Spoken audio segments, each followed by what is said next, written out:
It's 3:15. The play-ins are done. The playoffs are around the corner, and we did not spend 30 minutes playing with soundboards on Discord. Nope. That is not something that happened prior to this episode recording. You're baiting the George Bush rookie card here, okay?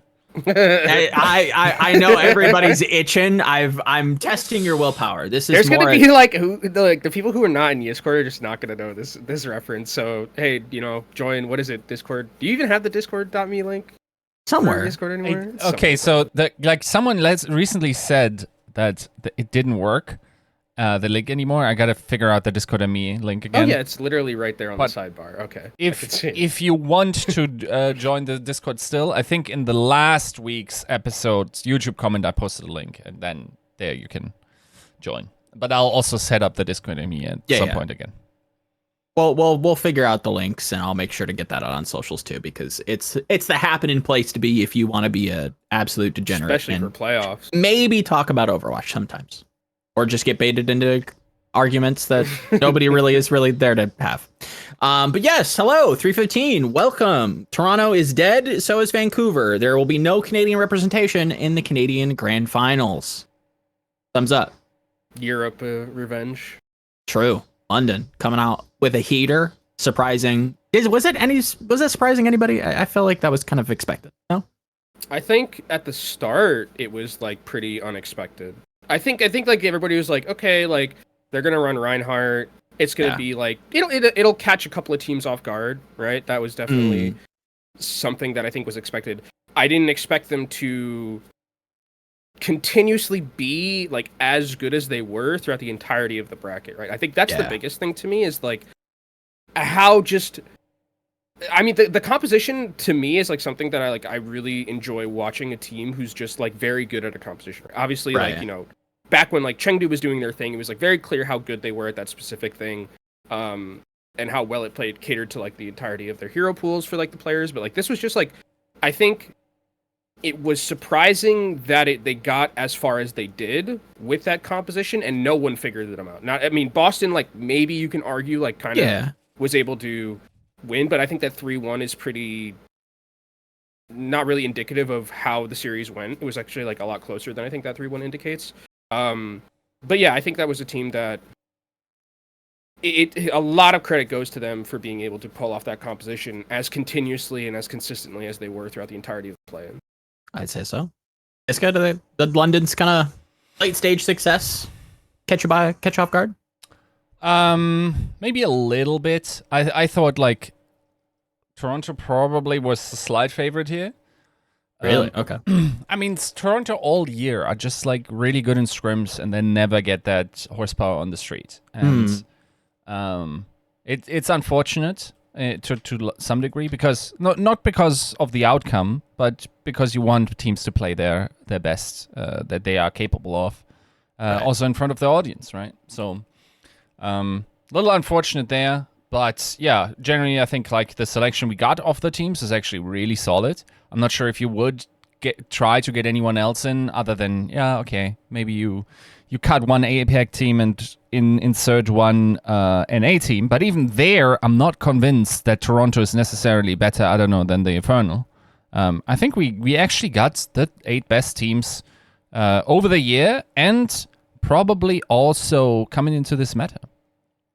Yes, and rightfully so. You kind of talk about, this is going to be a new meta, right? Obviously, it's been the worst kept secret, surprising nobody. There's going to be a patch. It's going to be what we play in playoffs. It will include Zarya, and it will likely include Genji from, the most recent roster moves that probably shouldn't be happening, but, here we are. And yeah, I think for London in particular, for me, it was more of like a gut check, like, okay, whoever is advancing past, if London advanced past Titans, then I think they just clear Defiant. I think that was just a stylistic mismatch.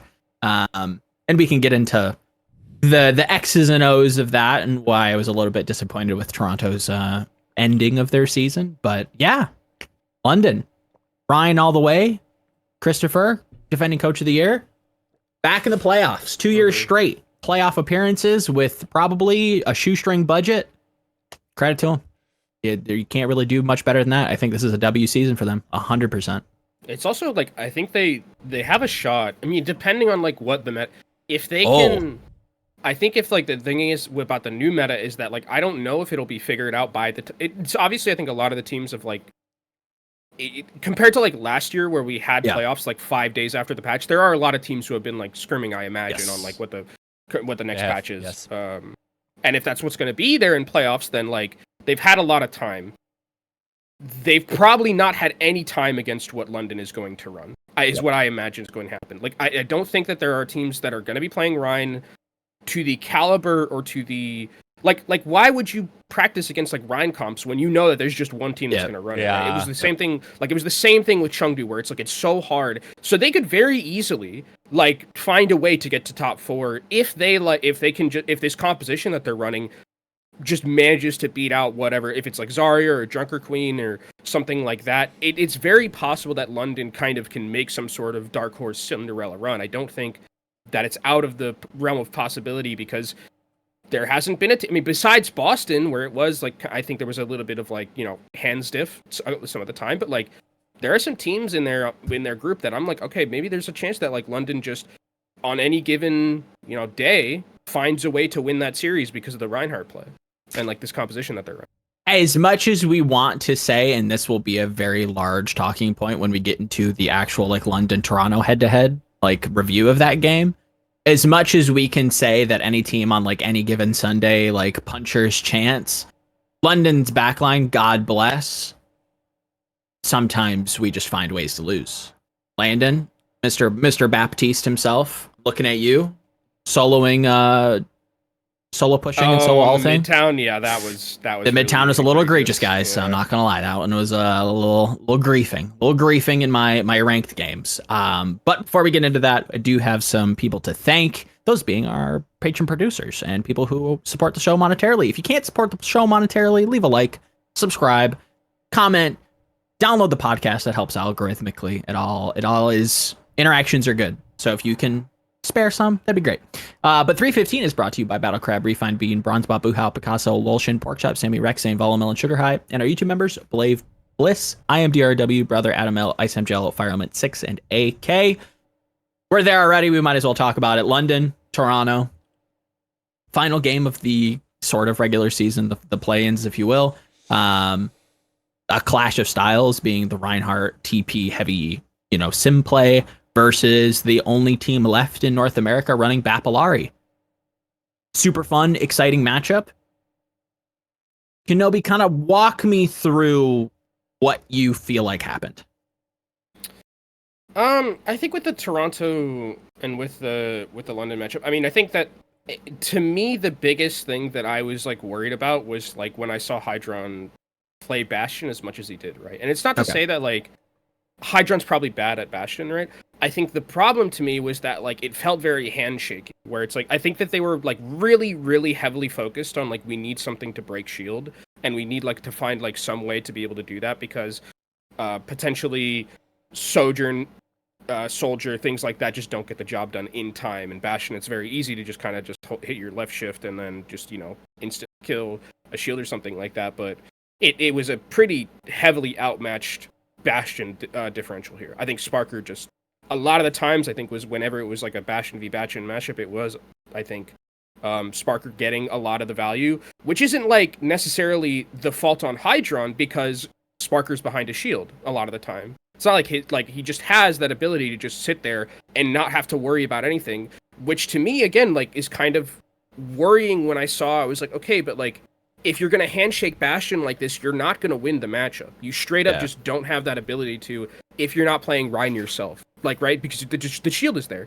It's a 1600 health shield. It's going to stay there forever. Yes, you have some extra poking power with Alari and stuff like that, but you have a Mei on the other side as well, which was, I mean, to be fair, I think Spectra played very well. Like, for all that he, like, had to do in terms of, like, using walls effectively, I think Spectra did a lot in terms of keeping them in the series, but for me, it just felt like very handshaky from Toronto. It felt very much like, okay, we're just going to try and opt into a similar matchup to you. Yes, we're going to bring out Alari, but in the long run, I don't really think it did anything. It did them any favors, right? I think that it probably would have been better. I would have liked to have seen a change at some point, right? Because they stayed on the same composition, I think, the entire series. I don't remember any huge swaps from them. I think they just ran the same thing for 4 maps. Yeah, I think they may have swapped off May for a hot little bit for like a sim, but it didn't last long. Like it was pretty much just clearly Spectre was on May duty, and his May was good. Like I remember watching that. India scored. Everybody was there. I think Spectre was definitely like a highlight,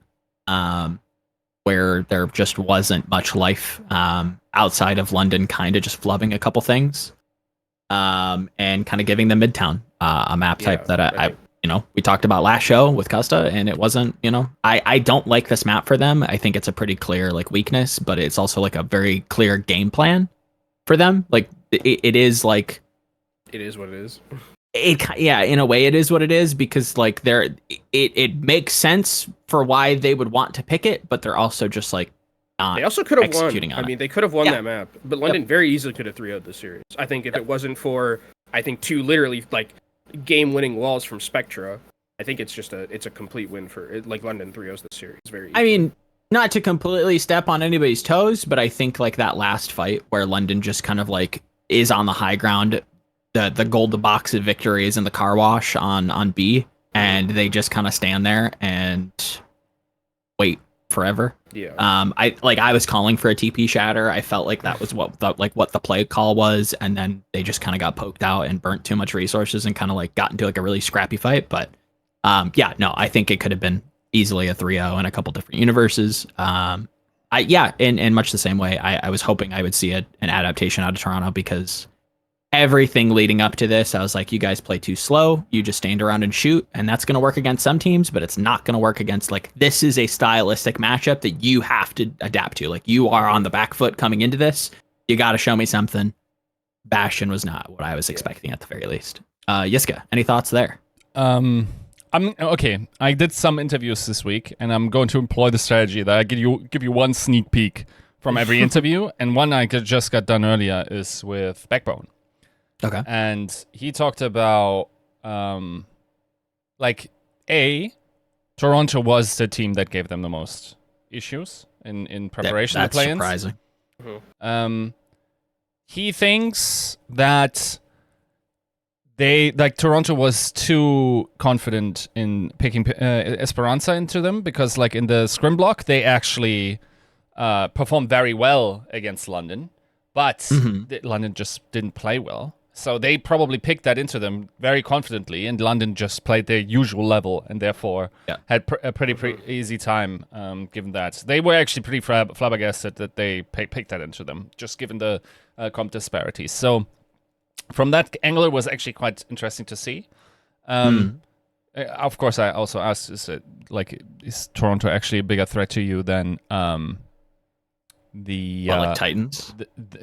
I mean, Titans for sure was easier for them, but then Boston, and he just said okay, they just scrimmed once, and like he doesn't really know whether. Hard to tell. Yeah, it's hard to tell. But like of the other ones that were playing teams, like Toronto was definitely the one that was in contention for them or where they thought, okay, that's the team that can take the slot from us, right? And I mean, in the end, it worked out for them, right? Yeah. No, 100%. And, it's interesting that he kind of brings up Esperanza, because I think on this first fight, like the first neutral fight here, you can kind of see them enact the game plan that I kind of was hoping to see from them for the entirety of the series. It just never really got off the page. It never really started. That's the kind of worry that I had with Toronto, is that they never really get to do anything, because London just TPs and just runs it at you. And you never get to have Majed kind of spread out a little bit. You never get to have UV maybe get like a cheeky angle here, or have, Hydron on like Sojourn or Soldier, kind of like, they never get an opportunity to play angles, because London is just so proactive. Like they're going to like do something with their TP. And that's another thing that's like really cool about like how good they've gotten with this strategy, is you never really are sure what they're going to do with TP. Are they going to send 5? Are they going to send just Backbone? Like, where is it placed? What can you read from that? Are they going to send anybody? If you go back and you look at Midtown, the second round of their attack, one of the ways that they win the fight is they catch them looking. They catch Toronto on a bait TP. They don't send anybody, and Hydron goes to like punish the rotation, and nobody goes through, and they're all just looking at him, and he gets picked. Like, they're very tricky with how like it is very one dimensional because it is centered around TP and only TP, but it's so branching off of like that one vein goes so many different directions that it's really fucking hard to kind of wrap your head around. And I don't fault Toronto for that. The only thing I fault is that there wasn't any kind of mid-match adaptation. I think same with the shadow, by the way. Like the directional shadows with the TP are so nasty. Yes. Like if he actually executes those, like it's almost impossible to block. Those are tough. I think the other thing that's like really good about London is that the decisiveness is like the word that I think and I think this is only can be from a team that's like this coordinated together, right? Because it looked like it was very much like no matter what the decision is, right? I think just as long as the 5 people are making the decision together, it's like it's gonna have a much higher chance of working, right? There were a lot of times where I would like look at Toronto and it just felt like, okay, we're just kind of pressing buttons, right? We're just kind of going in. And with London, it felt everything feels like very, very planned and like action oriented, right? It's like, okay, we're gonna TP in, we're gonna not TP in, but as a 5-man unit, we know what we're gonna do as like together as a unit. Like I think that's probably the thing that makes them as deadly, right? And like can give them these ups over other teams who are like maybe not as coordinated as they are, because like in the mid fight as well, like this there are tons of times during this series and during the Vancouver series where like Hottie dies first instantly, bam, just instantly dead, and then the other 4 players are so good at like being able to stay alive and like win 4v5s. Like whether it's like between the usage of like, I think Backbone does a very good job specifically of like when he uses wall. Like I know Symmetra's kind of like a haha funny hero and like, you know, skill expression isn't necessarily something that's tied to a hero like Symmetra, but the way that like he uses a lot of his abilities, I think especially, you know, given the TPs and things, but also his wall usage, I think is like incredibly like well placed. Every time I saw one, usually during the series, it was in like a perfect moment, whether to win back a 4v5, because it is like an extremely disgusting ultimate in mid fight, right? You just throw up a wall that's worth like 5,000 health and you're Symmetra and you can just sit behind it beaming people, and that's exactly how they would win some of these fights like off the back end. Like this one, like kind of what we're seeing right now, where it's like I don't think Hottie's in this fight, and then like Symmetra wall just goes up, they're still alive, and then Hottie ends up coming back and they win. Like this was, I think, it's such a scramble of a fight. It's wild to me like how good this team is in the scramble too. Like I think, you know, the coaching deserves a lot of props, but the players deserves a lot of props too for being able to like keep calm under pressure like that. Yeah, it's what's kind of eerie about all of this. And I think we give a lot of flack to a lot of teams for not making content, but the one thing that I will say that Toronto has done well, they haven't done a lot of it this season, but I know they've done it in the past. Their source code, like in the locker room, look like their TSM Legends style videos, right? This season has actually been pretty candid. And so much so that it was kind of eerie that there was a segment in their last, I think, episode 2 of Source Code of this year. There's a segment dealing with London in their approach to the midseason madness. And it was word for word what I assumed the coaching was leading up to this match. It was Kasaurus and crew talking about them being proactive, how good they are when they're proactive, how they need to kind of trust in their own mechanics because they are so good. London shouldn't be able to just walk all over them, and they kind of just do. And it was like weirdly like if you told me that was, if you clipped that out of context and told me that was from the locker room from the play-ins, I probably would believe you. Like it was like weirdly accurate as to like how the lower bracket final for the 2023 play-ins ended up happening. Like it was very, very bizarre. So shout outs to Toronto Defiant for making some very like good and candid content. Kind of goes into like their moves of, you know, Speedily and OG and like the roster shuffle there. Kind of interested to see if they continue that. Obviously their season's over. But I would love to see like what happened internally, because everything that I think we kind of speculated was happening kind of is explained here. It was a lot of just, and Yiska kind of rightly points out early on that like this was like the scrim warlord team, like that was always doing extremely well in scrims. Yeah. That's, you know, partially a pun because Adam Adamu talked about how they were going to win the championship, and obviously they can't. But they did well. Unironically, they were a good scrim team, And for whatever reason, be it because they played, it was difficult for them. My prognosis is that I would imagine this is a team that plays extremely loose in scrims, but tightens up and kind of gets a little rigid in the play, like official play. That would be my guess, is that like you have Hydron, you have these big personalities, they're just kind of playing scrims, they're having fun with it, they're in play mode. And then once officials comes, they suit up, and it's like, no, that's not how you're good. You're good when you're playing. You're good when you're loose. You're taking flanks. You're making a play. Like, that's what you need. And I feel like that's exactly what Kasora says when he talks about them being proactive in the midseason madness. So, yeah, sucks to see. It doesn't surprise me. I was pretty confident in predicting that matchup, but yeah, it's sad to see that the home team doesn't get to go to their own event. That's a rough one for sure.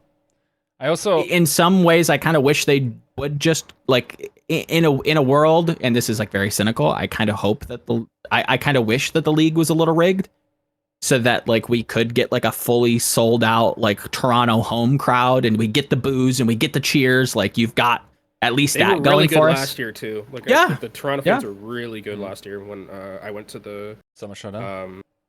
Yeah, Summer Showdown, because it's in the same place, and they were really good in terms of like the fan experience. So it is a bit sad to not. The thing is, like, yes, Toronto didn't play up to their full potential, but they also didn't totally underperform, I think, like over the entire weekend. I'm actually not at all like as disappointed in them as I was in the shock. They were really close to that. I mean, that Boston series was literally By the way, like that's actually ridiculous that they lost that one. Yeah, I think there's no world where they showed. Felt like they. I mean, unless Lee J gone, I think if he doesn't literally, I think save the game at the end there, it's Toronto that goes through, and then Boston goes to lower bracket, and then they probably also go through. But like that series with Toronto was, I mean, insanely close. Like it was unreal to me that they lost that. And like I guess that's like the other thing is just like, man, they had to. I wonder like how much they used in that series, right? That was like, that's a brutal one to lose. Like, I think there's definitely like momentum lost.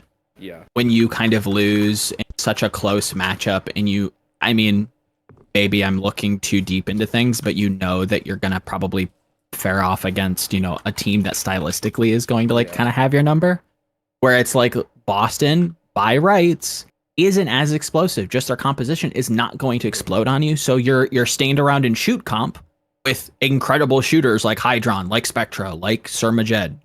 They're able to really impact the game, and you could feel that in that match. There's a reason why they were so good in that match. It's because stylistically they were probably a little favored, right?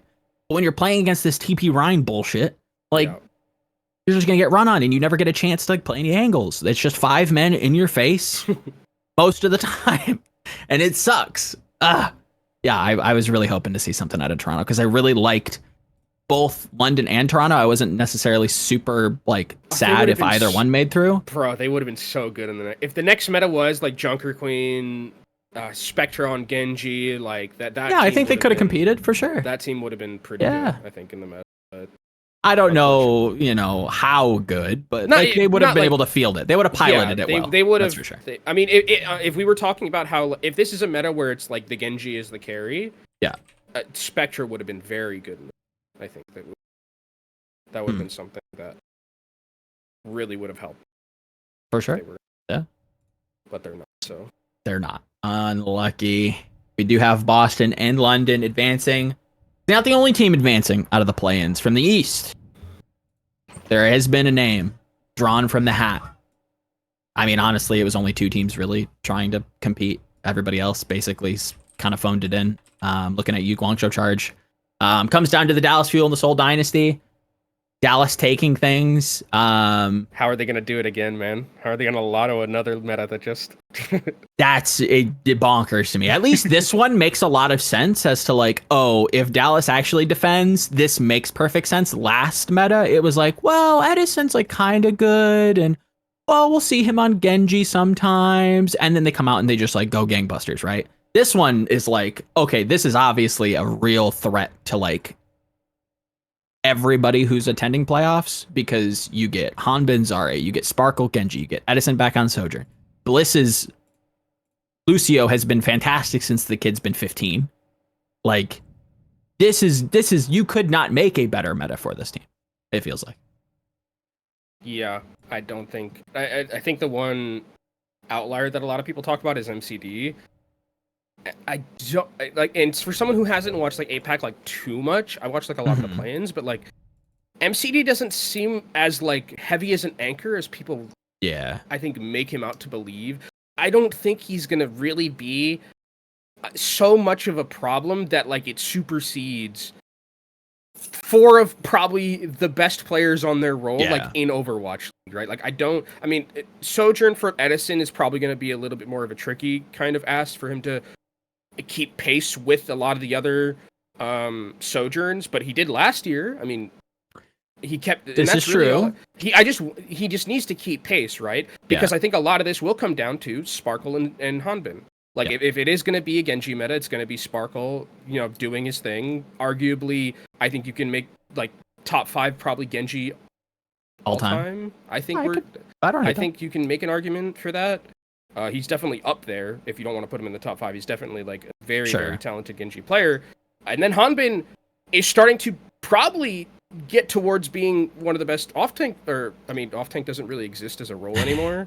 I think it still kind of does for some of the players, but I mean, probably one of the best tanks we've ever seen in Overwatch League, and now gets 2 of his best heroes, because Junker Queen has been floating around the meta as well. Right. Then it's the Zarya, so like, doesn't really matter. This team is gonna go fucking insane in this meta. I mean, I if it is what is predicted, everyone needs to fucking watch out. I mean, He's kind of a tricky one.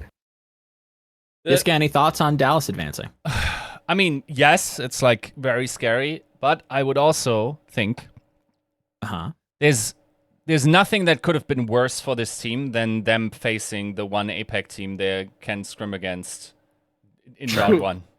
Yes, like, who do you even scrim against right now, right? Like, it's Spark. Are you going to like split Spark blocks, like one for Dallas, one for Infernal, one for Dallas, one for Infernal? It's like, it's not optimal, right? And from what I know, they're also not flying out this week, but that could be wrong.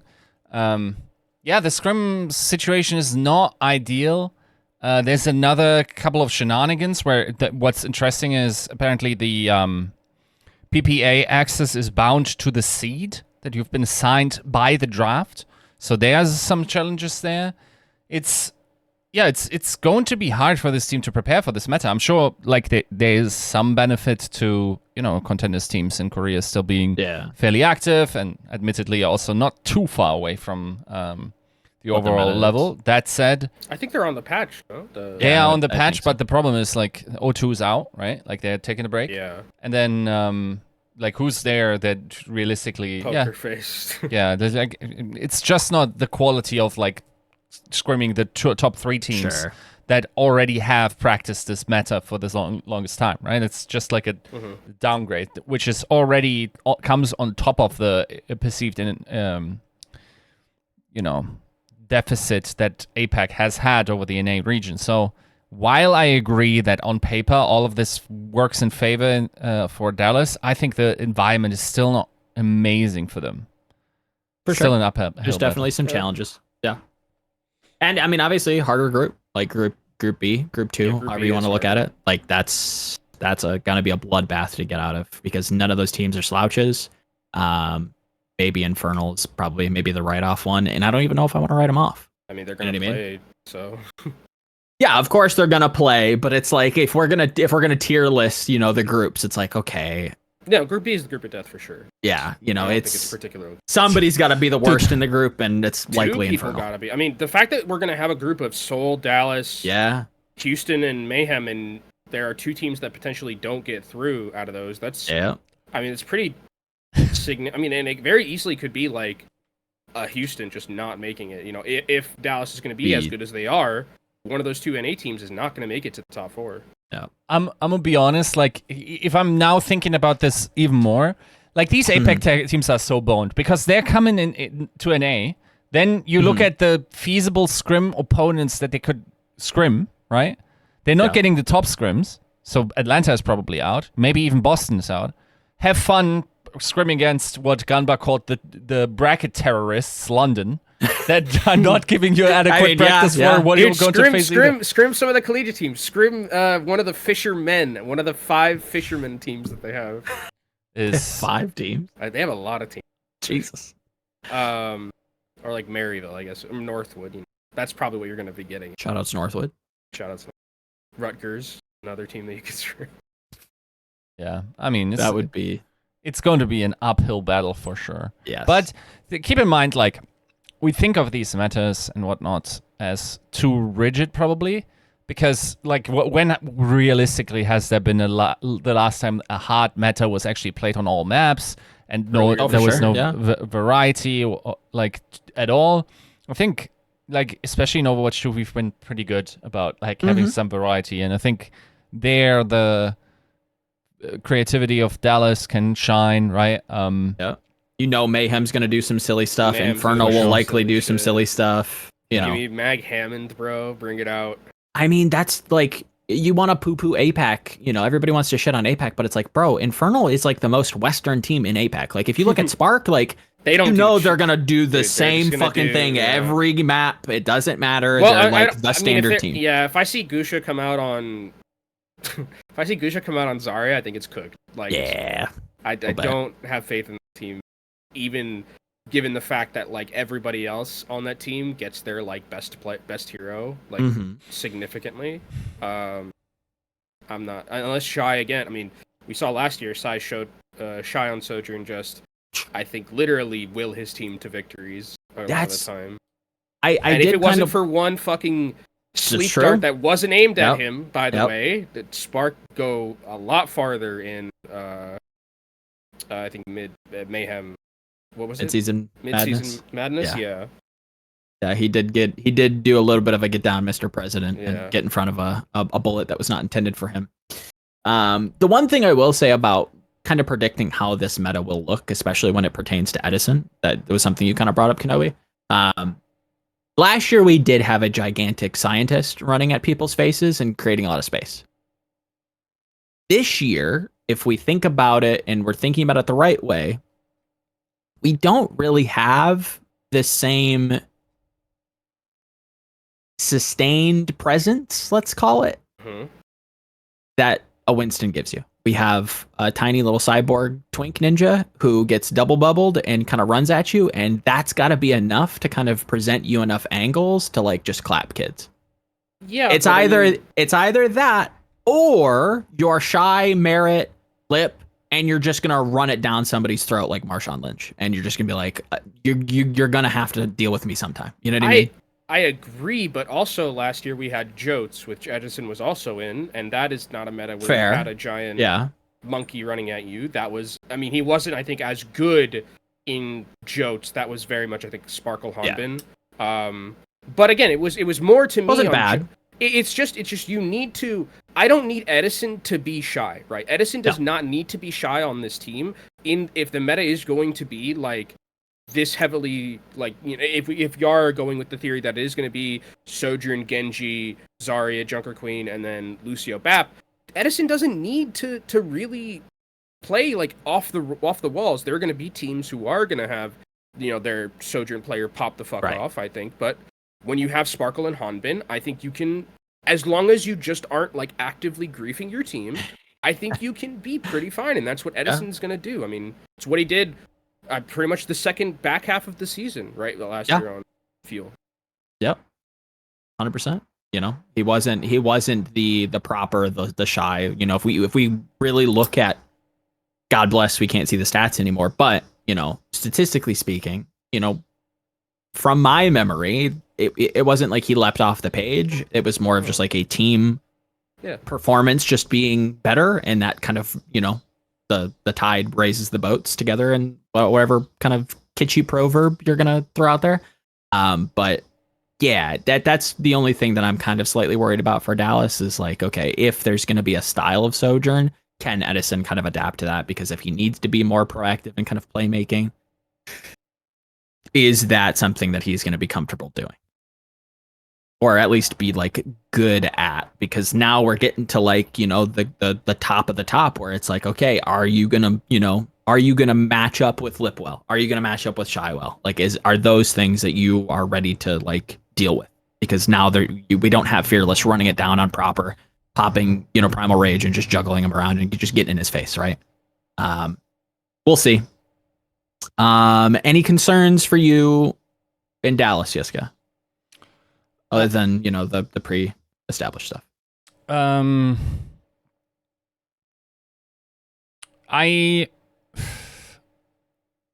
not sure. Like, there's always the and I think we'll get into it when we talk about player substitutions. But I mean, it's all the rage now. It's one of the tools that everyone has to do. I feel like they could have probably. I'm not sure like how feasible that is. Always to bring like in better players and destroy synergy that's gained over the season, but in some position it is good. And I feel like on the flex support position there could have been some improvement, but I also don't know who you would bring in realistically at this point. So yeah, it's like, do you grab Iris? You can't grab Iris. You can't, right? Yeah, had an active Overwatch PSA by August. Oh, 20. You know who I think you maybe should grab? Who? Simple.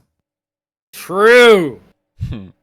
That would be that would be a shot. I think, you know, doing prep work for this season, I think he fucking just surprised me. I've heard obviously Herix and you guys talked about, you know, hyping him up. He was like the next someone for you guys, and Simple, yeah, he's the fucking truth.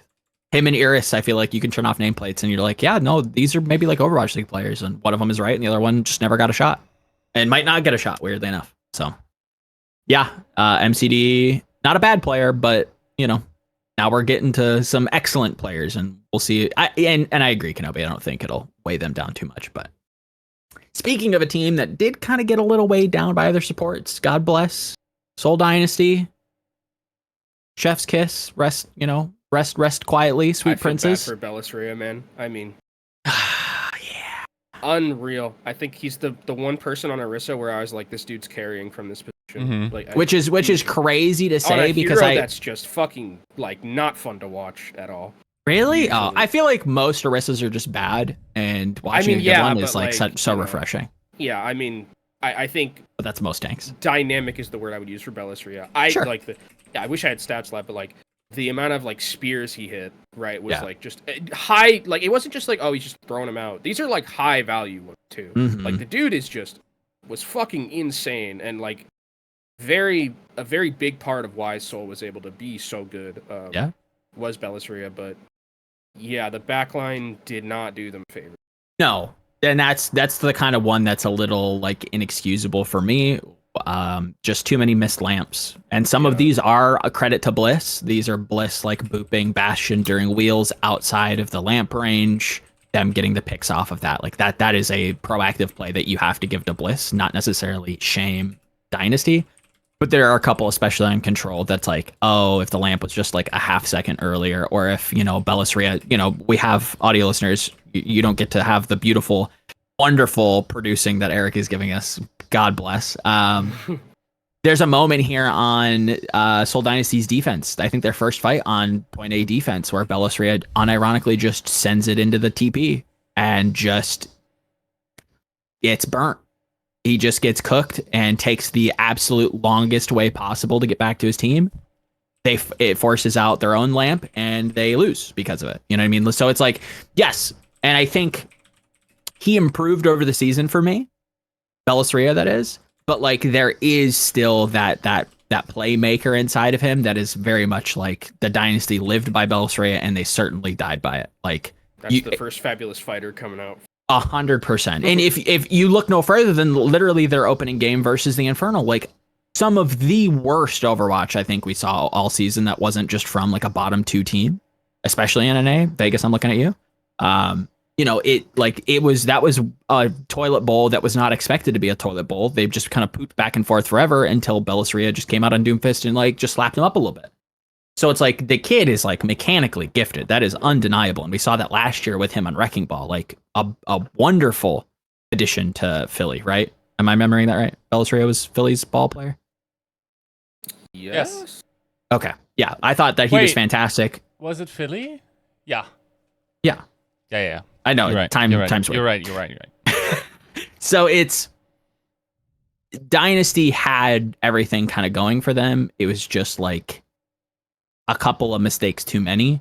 And I don't like if you replay that 100 times, I think that 3-1 scoreline is a little too absent.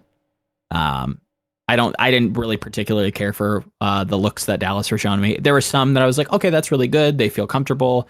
And then as you know, Kenobi and I kind of were reviewing this prior to the show. There's a moment where Hanbin is just like giving them all of the angles on point C of Eichenwald, and they kind of just run in, and it's really weird and all over the place. There's moments where Dallas just doesn't look like Dallas in a meta that I feel like Rush should kind of get a hold of them. But it doesn't matter because we're walking into Zarya, so haha, funny Mickey Mouse patch. Woo! Did you catch that game, Yiska? Fuel Dynasty? I think I was saw like watching parts. Yeah. I mean, Okay. it was. Yeah, there were a lot of times where Dallas did, I think, look kind of shaky, and I think it was a lot due to, unfortunately, MCD. I think there were a lot of times where I wasn't particularly happy with him.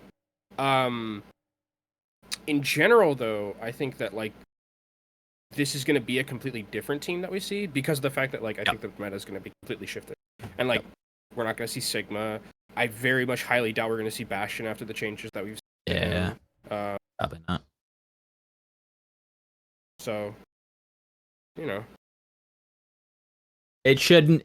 Like any kind of criticism that you can levy towards Dallas right now probably just gets washed, and that's going to basically kind of have to be a prior reset. Coach, so it is, and I think that's been. I think everything that Dallas has done to try to keep the team together, keep the coaching staff, working with the same players, that has benefited them more than pretty much anything. I don't think if you have a change in coaching staff that they maybe even make it out of APAC. I don't think they have the season that they do because let's face it, they weren't like the best team, but they were fine enough to get here, and that's kind of all you need to do.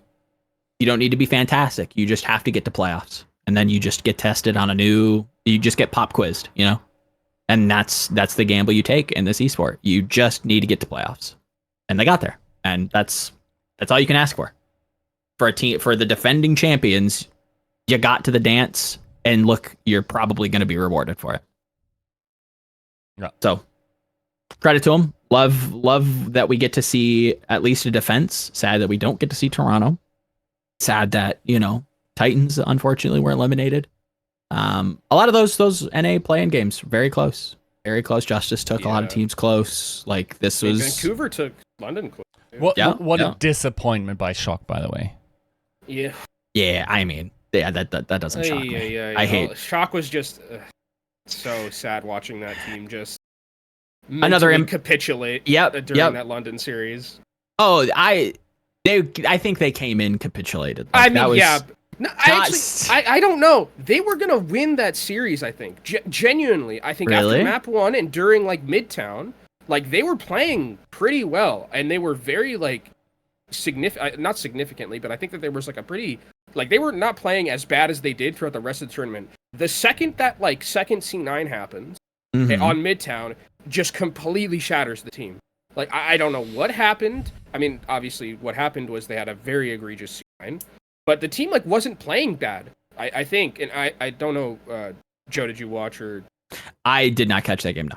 I think Yiska might have been. Yeah, we watched it. Yeah. In Discord, They weren't playing that bad the first like couple parts of the Midtown, and also the control that they won. They weren't playing bad, and then just the C9 happens, and then proper types GG, and it's just fucked. It's just completely fucked. They look like an insanely different team. Like that team, I've never seen a team. I don't think just. Boom is hard. Boom is hard, like, visually, right? That's it, like, you could literally, I feel like you could literally see it not only in the match chat, but in the play. It just looked like they, like, completely just fucking were so done with everything. Like they just couldn't go anymore. I It want was to wild to me. I want to throw this to Yiska because I think he'll remember it, and that's not a shade to you, Kenobi, because this is a little bit of a probably throwback. won't. It's a little bit of a deep cut, so I want to kind of throw this to him. Would you say that this was the most visually boomed you've seen a team when compared to like the O2 Blast Element Mystic reverse sweep, where they actually just shit the bed in the contenders, like play the quarterfinals, I think. You know what I'm talking about? Where it's like the OG Sparkle Fearless and they're like actively like shitting their pants on stage. Yeah. I think it's pretty comparable. Wow. I will also say, okay, from my point of view, that is an egregious mistake to make, especially if your player that is currently clutching up is telling you to just fucking touch the payload, okay? Right. In second order, it's not okay. That proper, like what Proper said, and of course there's always the benefit of the doubt of like, you know, the language barrier and how it's meant to be interpreted. Read. That said, like to write like I even told them blah blah blah, get on the payload, and they don't. Oh jeez. And then you type done GG. At the same time, by the way, in my mind is like he's good enough to get away with this. Okay. I think there's as problematic as doing that is, it's also egregious to C9 this badly and then smile like Renko did.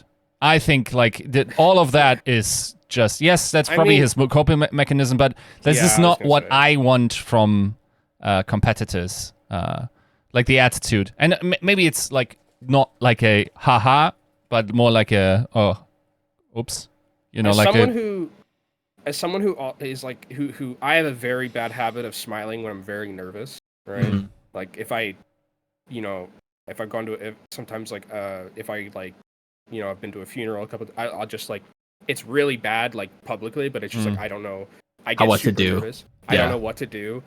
So I would give Renko like, especially if that's like, you know, now it's like kind of his personality, to be fair, but like it's not the messaging like it is like again visually it's like really bad, but like I would give, as someone who has like the same kind of, if I'm not saying that's what Renko is like doing, but like this is something that it could be a like possible explanation. Yeah, I wouldn't.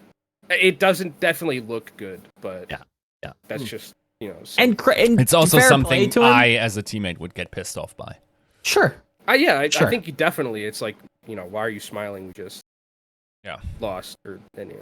I do feel for him because again, like neither him or Luke are really put in a position to like super succeed. Like it was kind of like a last chance. Like let's figure it out with Shock. Maybe the addition is going to help things kind of revamp, and it kind of did for a little bit. But as I was prepping for play-ins, it's like it's better, but it's still the same problem of like everybody's kind of on the same or on different pages for a little bit, and then they kind of get it together for like one fight, and then it's kind of just real loose again, and like they don't really have any idea what to do with Max, and the tank line is just kind of all over the place. And I just nothing about this was like going to be surprising. If for whatever reason the Zarya patch hits prior, if the Zarya patch was the play-in patch, I think this is a very different story that we're talking about.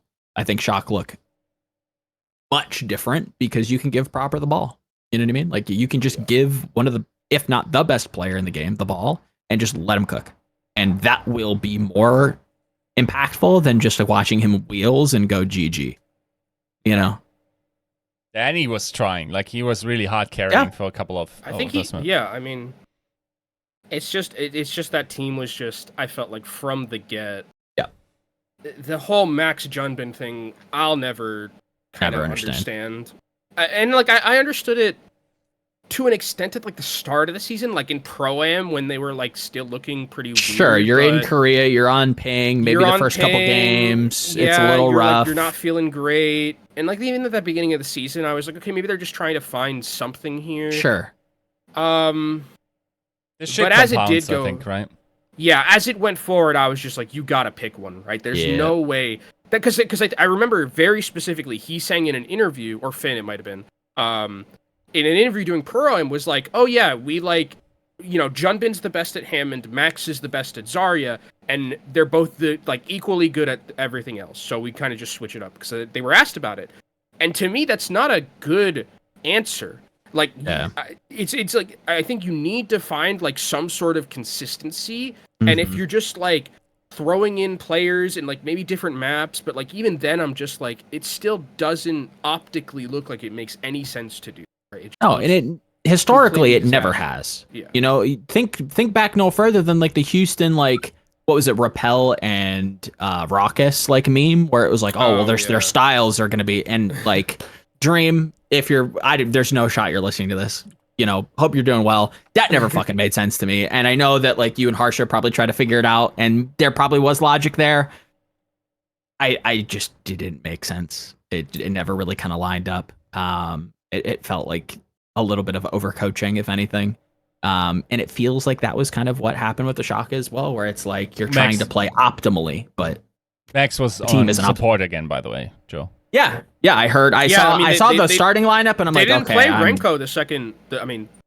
Yes. I assume which is also really like not great optically, right? Where it's like that feels very much like a proper came in and benched him. Le GM called and said, I'm not playing this guy anymore. Get Mike Bibby off my team. Like I don't want to do this.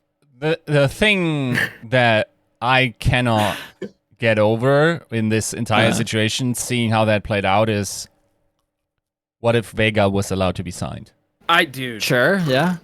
They all of the problems are solved, right? For those of you who might not be aware of like Vega and like what he is, I think at this point, I'm gonna say probably the most talented flex support, or not. I think actually just support, because Vega can play both like all the main supports and also has like relatively good mechanics and good aim to play the flex supports as well. He plays like Zen, and he's actually really good at it. Like every time I watch Vega, I'm like, fuck man, if that's Vega, like this team has so many problems solved. They're pretty much set when it comes to their support role, right? Because I think Renko is like, Lucio player, and I think he can play like a couple of other things, but like Vega plays everything. So you get that fixed. Then you can kind of work with Finn and like Luke and have some options there if you want to go like double flex support, but even then Vega's still around. So like it is, I think, very tragic that Vega wasn't able to play this season, and because he's definitely deserving of it. Like I think if we're going to be talking about like players in contenders who like should be in L, I think Vega is absolutely one of them. No questions. Keep in mind, if for those that haven't followed that entire situation, like he just wasn't eligible. Like it sounded like he was eligible, then the league reconsidered, and then he was in the end, and therefore Shock had to like find someone else, and then they got Renko and Lukmino in order to fill the role. Ideally, like you just after Vindame leaves, you just get Vega in, and it solves a ton of your issues. I think like this season looks very different if that's the case. Yeah. Oh, 100%. Partially because you start winning, right? Like if this kid is unironically going to just be like a better hands upgrade, to use the metaphor that you used earlier, Kenobi. If homie has just better hands, and you start winning. And you start building momentum, and you start to kind of, because I've said it before and I'll say it again, for a lot of these teams that just boom, it's just a lost classroom. Krusty, it doesn't matter if it's Krusty or if it's God themselves speaking directly through an apostle to this team, they will not hear you. The classroom is lost. You need something to change, whether it's players or if it's unironically taking out the GM, right? Like something has to change to get the classroom back under control. If it's winning, that comes partially with Vega as well. If you can get that early enough, you build enough momentum, everybody, the morale, the feeling, the culture of the team starts to kind of repair. You come into the upper bracket finals, it's a different story. I do like the fact that Shock did switch pretty significantly, though. I think they do deserve credit for like pulling the trigger, because they tried, getting rid of Heesang, big deal. I mean, Heesang wasn't looking good, and like went over to the Shock or went over to Titans, looked like a ton better, and I think it is telling. It is telling how much like I think their hero pools did clash, because I didn't think they would, like as much as it felt like it. I think Heesang on Sombra was just a complete a disaster for the most part. And then, like, I mean, Probe is fine. He wasn't, like, I wasn't, it doesn't jump off the page in terms of, like, how he's played. But, like, the fact that they did make those changes does indicate that they were, like, actually... It's still, like, I don't know if, like, even getting Vega, like, it fixes a good amount of stuff, but also, like, does it fix the DPS problem? Yeah. Does it fix the tank problem? Probably not, right? Obviously, winning would... winning cures all ails, I think, but, like, there are still problems that this team would have had that, like, I think they make playoffs for sure, but, like, how much further do they go than that? I would be pretty worried about. Just getting the playoffs, if we're going to, like, be for realistic, this team would have been good, yeah, I mean... For this team would be great. For a team that has 2 banners in the metaphorical halls of Overwatch League, even better. Yeah. For one of the best players and a challenger for the greatest of all time title, even better, right? Like, there is nothing we could have asked for, or there's nothing more we could have, like, wanted than to see Shock at least make playoffs, to see that narrative kind of meet an end that was satisfying. Them not making playoffs, it's not satisfying. It's not resolution. This is Game of Thrones, and I shouldn't talk about this because it will trigger Yiska. It's the final season of Game of Thrones, right? Am I using that correctly? The final season of Game of Thrones, like, it just sucks, and nothing ends the way right. that it should, and nothing resolves well, and it's just like, fuck, man, everything led up, and then it was just a letdown. Yep, that's exactly what Game of Thrones was. Get Benioff. Yeah, the Shock got Benioff. Yeah, that's the title. Benioff. They got fucking Gambit. And it's sad. It's sad. We'll see what happens after this, but for what could be, and what seems to be. They also wouldn't have been, like, this current team wouldn't have been terrible, probably. And Zarya, I think Max is pretty good. I mean, I think that's another thing that, like, this season did a lot to, like, completely annihilate a lot of, like, just hype from, like, the contenders players. Coming in, like, Max is just, I think, an afterthought right now. Same with Junbin. I think they're both just completely afterthoughts when, like, in contenders they were both gangbusters. Like, Max was insane back in contenders. I think. I wouldn't sell too hard. Like, if we're buying or we're selling. I mean, but, like, I'm talking get him about off Shock in general, right? Yeah. I guess that's the thing is like if you get him, because he's saying did a lot to kind of redeem himself when he went over to the Titans and, like, played extremely well. Towards the back end of the season, like he's saying that was like on O2 prior, but it did. I think the Shock, it did hurt a lot of, like, the 100% the stocks in some of these players. Yep. It's also, like, I still like the theory that oh, sorry, my brain's fried. San Francisco Shock assistant coach 9K explained to me that he felt this season's meta, especially in the first half with Winston Sombra, is super unfriendly to Korean contenders players. In terms of, like, both, it's not like they got where they were just, playing Winston 100% of the time or at all Sombra.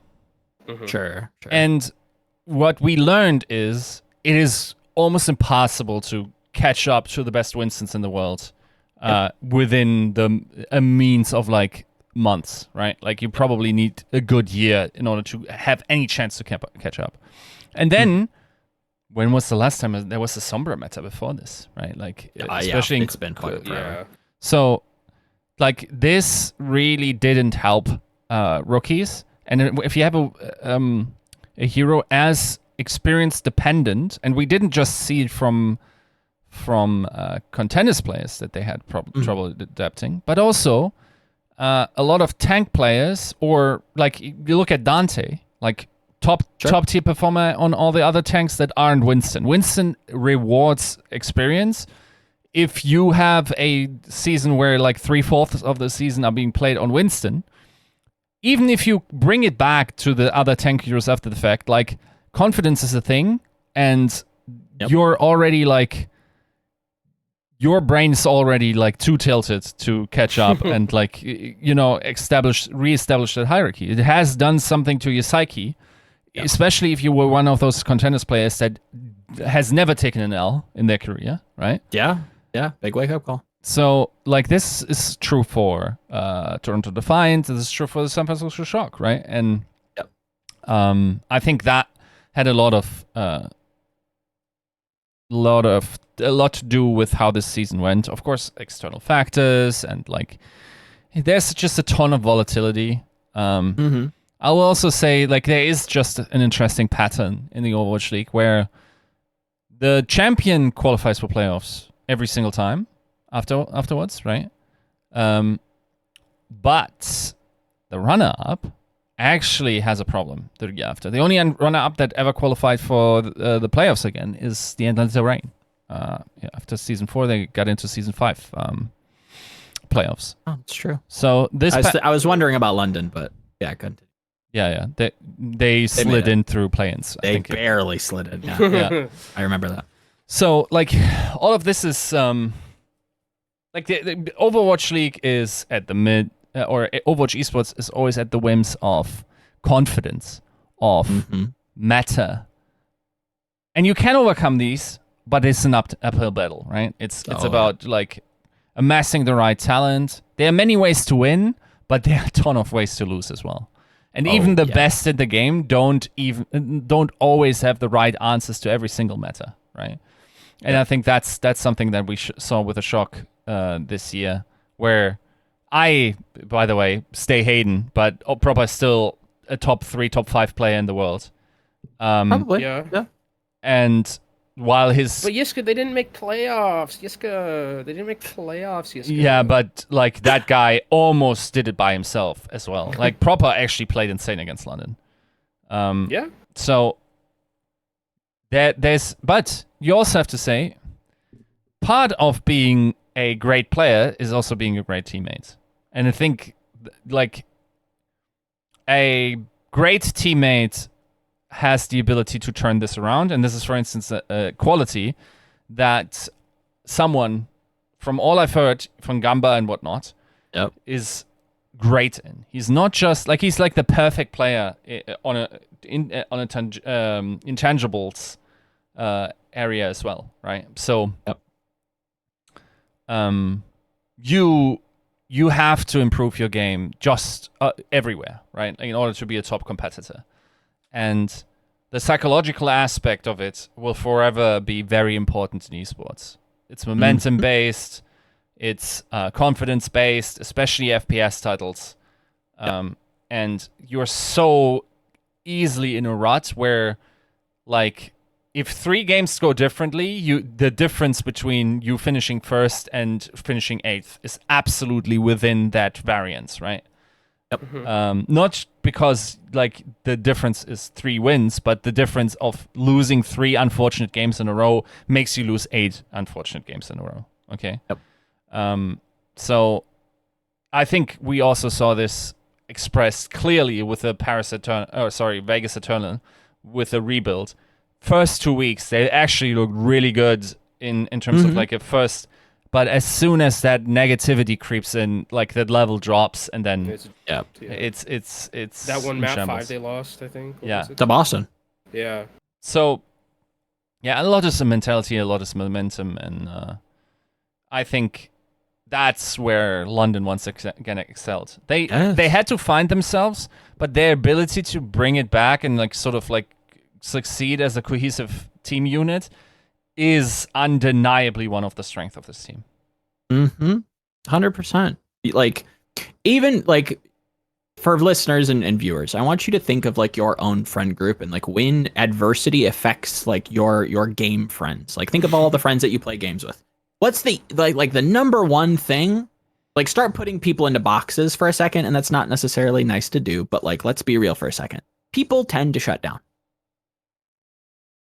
Then there are those that are a little bit more like conducive of having some leadership skills, and they try to repair things. They try to get like people talking. They're trying to, don't die on me. Like, let's get back in the game for a second. Let's start, like, they can sense that you're shutting down. There are those that like get really like irritated and they start complaining a lot, which can kind of bring down the mood. Like, there are all these like very like archetypical things. And to me, San Francisco didn't have somebody in that leadership position, and we talked about this a couple shows ago, that like I feel like Violet did in some facet. I was going to ask actually what we think about the Violet thing. I think that, like, unironically, I know everybody's like, oh, should have kept Violet, should have kept Violet. I don't know that you could have, but you needed to kind of fill the intangible role that I think we're kind of assuming he filled. And that, to me, in some way, whether it was like super positive or it was just like so toxic that it like righted the ship eventually, you know what I mean? Whether like maybe he was like the Jordan that everybody hated, you know what I mean? Like it just kind of rallied everybody, like, okay, like fuck that guy, but like he's got a point.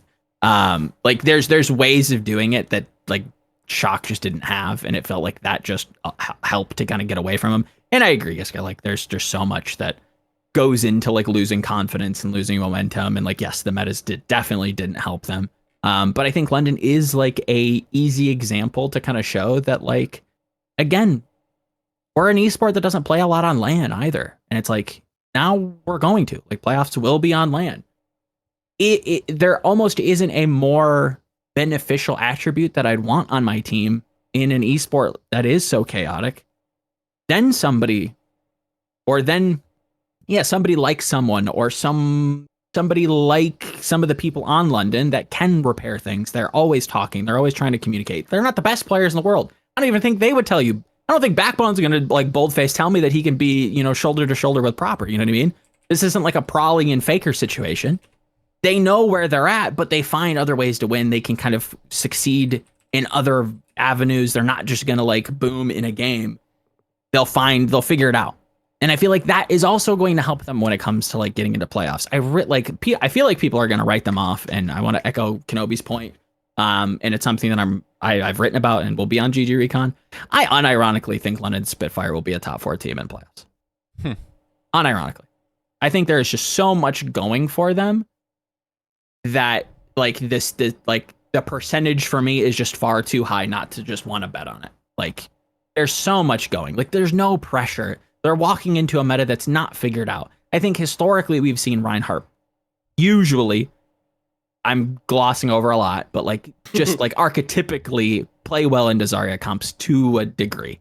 Like there's just a lot going for them. And yeah, I think that like them being on land and them being, and I don't want to say friends or family, but like it seems very apparent that they have a good team culture. And that was like very much something that I remember Nuki and Chris talking about when they approached this in 2021.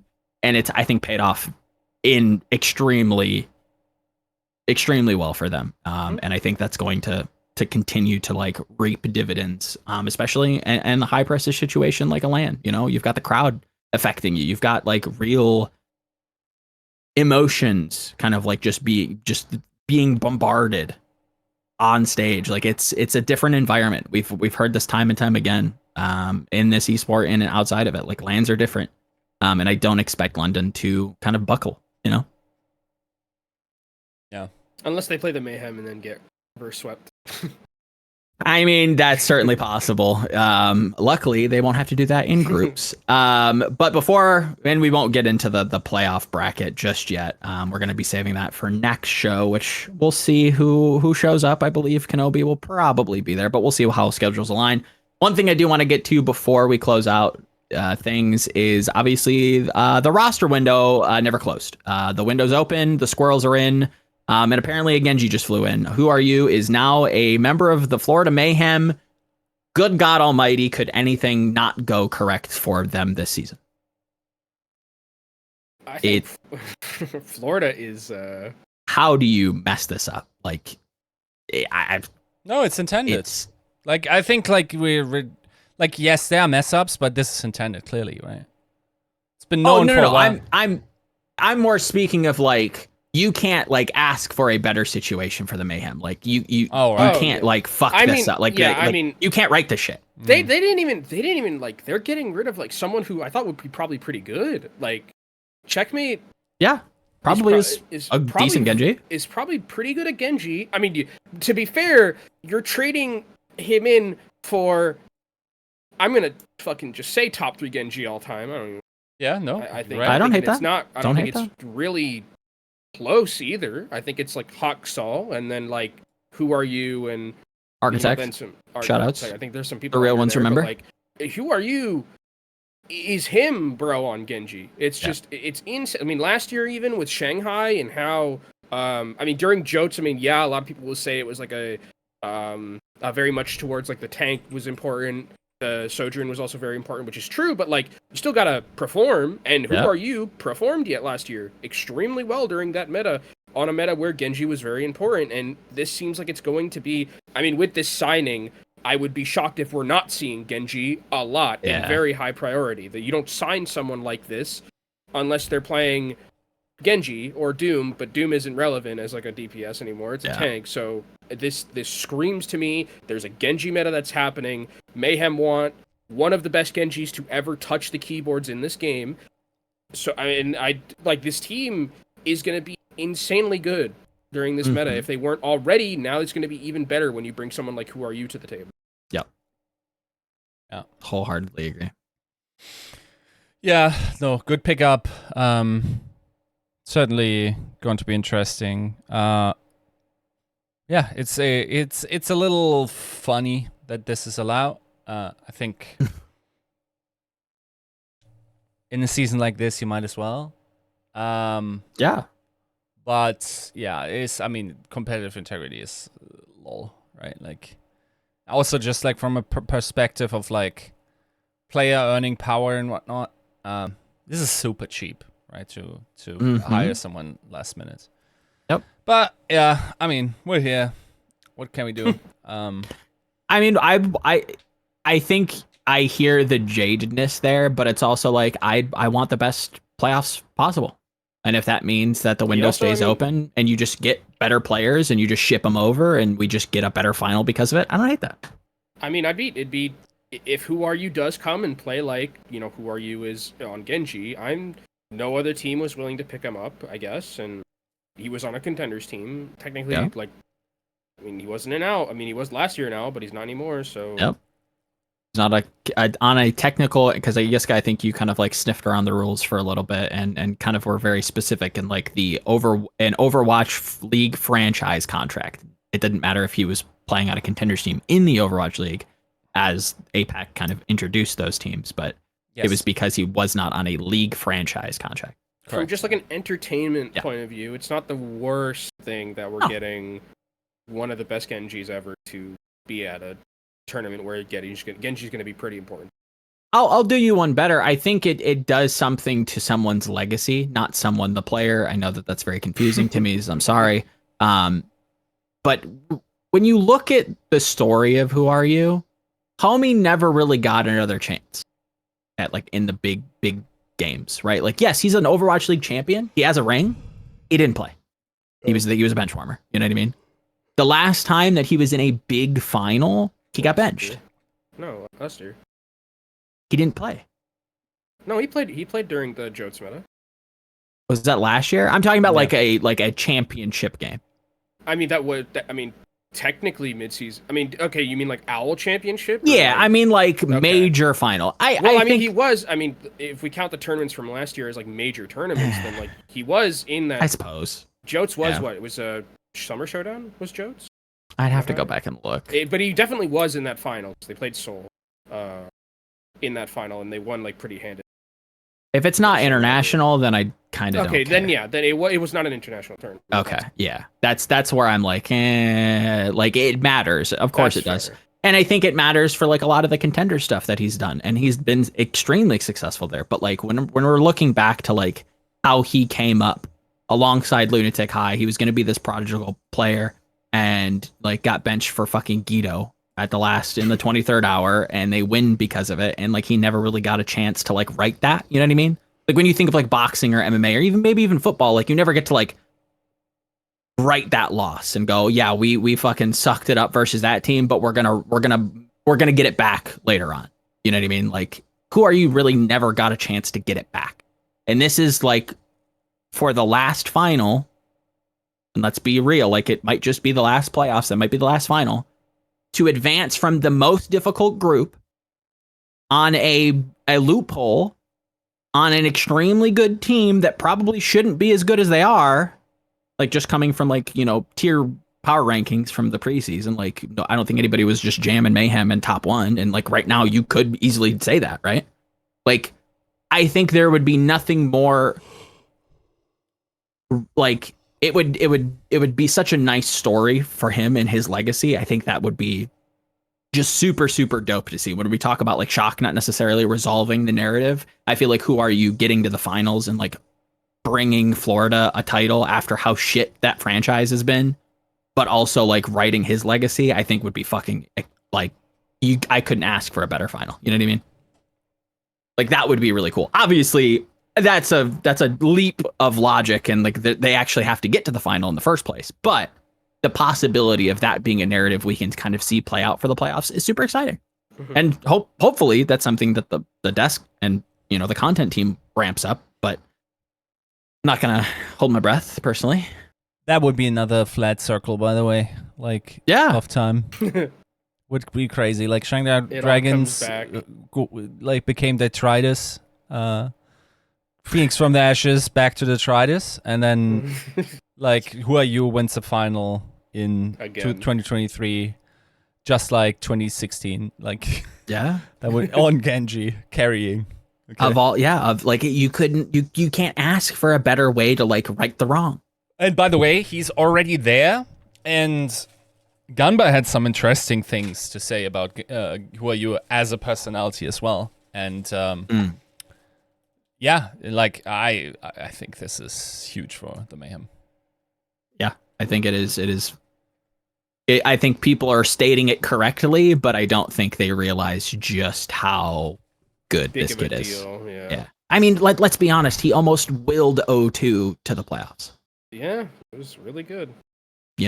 Like he's still got it. It feels like a meta that is going to be very heavily Genji dependent, right? It's not going. Yeah, I don't think it's going to be like last. There's going to be room for you to like just will plays. Because I think it's not going to be like last year where it was very cleanup Sojourn dependent. Yes, because of how insane she was. She's not like the same. I mean, I think Sojourn will have pop off moments. Yes, yep, of course, but it won't be like last year where it was like very, very prevalent. Like the Sojourn kind of makes the team.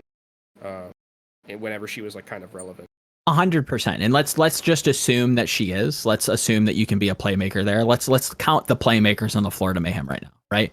You have Merit on Sojourn. Very good. A playmaker is somebody like that is someone who's going to just will a fight before it starts and just get you ahead. Then you have someone. I don't think I need to kind of explain how fucking versatile this kid is, whether it's Junker Queen, whether it's Zarya, he will pilot it and be exceptional. Period. The end. Will he be the best? We'll have to wait and see. He will contend. That's what's important here. Then you've got, who are you? If we're going to look back at the Jotes meta and talk about how much maybe Genji was more of a cleanup character for the most part, even then, you still had people like Sparkle back in the day. Like he was just kind of winning you games. Like he would be a playmaker in a role that was more about kind of cleaning up the Sojourn and the Junker Queen's damage than anything else. Like he was the one also contributing a ton of damage, who Proper as well, being extremely good at that. Like this is a team that is going to, like, as much as we want to glaze Dallas, Mayhem probably equally so should be in that like contentious area. And it wouldn't shock me if like that's what's crazy about Group 2 and Group B, whatever the fuck you want to call it. Like, I don't hate anybody, but maybe, sorry, Rostin, but maybe Infernal making it out. Like, if you want to tell me if Mayhem Fuel make out, great. If Mayhem Outlaws make it out, great. If Fuel Outlaws make it out, great. Like, there's so many, like, you can't really Zarya time, dude. Oh God, please don't. Yeah, it's insane how stacked Group 2 is. Yeah. The Mayhem have done a little bit of highway robbery. To be fair, I think that like in terms of like the groups, like obviously I think Group 2 is or like Group B is Group of Death, and I don't really think it's close. But it's not like Group A is like a slouch either. Yes, Atlanta's there, but like I don't know if I want to play London. Like I mean, yeah. I think Infernal. I think did the right thing actually in moving them to that. Get them out. I don't want to deal with them. I don't want to deal with that team. Nope. I know that I'm like if I want what I know, right? And I know that if I play against Dallas, Houston, and Mayhem, they're probably going to play. Besides, like maybe Mayhem, they're Sure. probably going to be a team that like that are going to play standard. Yeah. And I want to be the cheese team. Like I want to be the team Yes. that does like weird shit. Right? And like I don't want 3 teams in my bracket that do weird shit like me. Fuck that. Go Yep. fucking play somewhere else. I don't want you here. I would not want to play London when I just have to lose twice and I'm out of the tournament because it's too high variance. So get them the fuck out of there. And then I mean, yeah, it like makes it theoretically easier for like the top teams in Group A, but I still think that this is very it's very like you said, there is potential for London to just find a way out of this group because no one's going to be playing what they're doing. Like it's possible. I think anyone from Group 2, beside like I think Infernal is like what I would consider the weakest, but even then it's like fine. And then Group B is Group 1 is like London. Again, if you're looking at it on paper, consider the weakest, but you still have a team that's just playing like 5 incredibly well-oiled machines, and they're doing well. Like they got here for a reason. And then Spark is Spark, Chinese super team, Atlanta's Atlanta, Boston. This is, I think, in terms of what we're gonna have matchup-wise. I don't see a matchup that I look at and I'm like, this is going to be bad.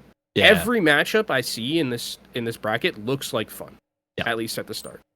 Yep, 100%. Very excited to see what Atlanta looks like. You know, again, kind of ended the season a little quiet, especially coming off of like a dominant regular season performance. You know, suffering some losses, which was a little out of character for them. They've had time to prep. They've had all the time in the world to kind of get back in form. On Sojourn too. Lip's got the ball, and it's not like Stalker's a slouch. You know what I mean? Nope. Like he's a fucking gamer. The interesting thing though is that Hawk, I guess, is playing Zarya. I would imagine, I would imagine that he would be the starter. So that's going to be another narrative to kind of resolve, where it's like, okay, this has been Donghack's team for a lot of the season. Is Hawk going to, is that going to change things up? We're going to have to see. But we are getting a little long in the tooth. Yiska has had a 24-hour day, so we are going to get out of here. But on that topic, Yiska, is there anything coming down the pipeline that you want to tease? Oh, I got so many interviews in the pipe. How much time we got? No, but I'm trying to get all 8 head coaches on Racket before the finals, just like 30 minutes interviews here and there. Then I already did an interview with Backbone. I'm not sure when that's coming out. And like, if you're a player listening to this and you want to, have some memory for the future, we all know in what kind of position we are. Maybe you're even thinking about retirement and you just want to, record the moments and like have something for the future and like have your fans also interact with it. Reach out to me via DMs. Twitter's DMs are open, I believe. Like, if you're down for it, like I'm happy to have that either like before the finals if you have something to say about the playoffs, or after. I'm open to that as well. All right, Kenobi, anything coming down the pipeline? For you? No, Contenders is over for well, at least there's Contenders in Korea, but NA and EMEA currently I think we're done. Collegiate will be soon though. That is in what's the month after this? October. It's going to be in October, mid-October. Definitely go check that out. Collegiate is a really interesting place now, especially with all the like talent that's there. Dante's on Maryville right now, so are they just clapping? Tell me they're just clapping. They're clapping. Okay. We're in Swiss format right now, and I think they might be undefeated. I don't know. It'd be sad if they weren't. I'm not gonna lie. They're very good though still. Like so yeah, but like Maryville's kind of poking around still. Or not Maryville's like the top team it looks like, and then like Northwood's still very good. Fisher has gotten a lot of good players from like Wisp, who are the champions of Contenders recently. Very good series that. I was really happy with the last day we had at Contenders. 2 7 mappers, which we haven't had, I think, at least in a very long time to my knowledge. So that was really nice between both the regions. And then I will be in Toronto. So that'll be fun. I'll relay my information on the fans to Yiska, because I know that's his favorite part. Live beat reporting from the stands. True. But yeah, I think in general this year for Overwatch has been, I know there's like a lot of ups and downs, but for me at least, I think Grand Finals is going to be really good, and I think it's going to be nice to like finally be on LAN again. Yeah. With the fans in the house. The arena's nice too, so yeah, I think it'll be a great Grand Finals, and we'll have a lot of fun. Dope. All right. 315 coming at you next week with playoff previews. We're gonna do some bracketology, all that good shit. So stay tuned. We're out of here though. Adios. Peace.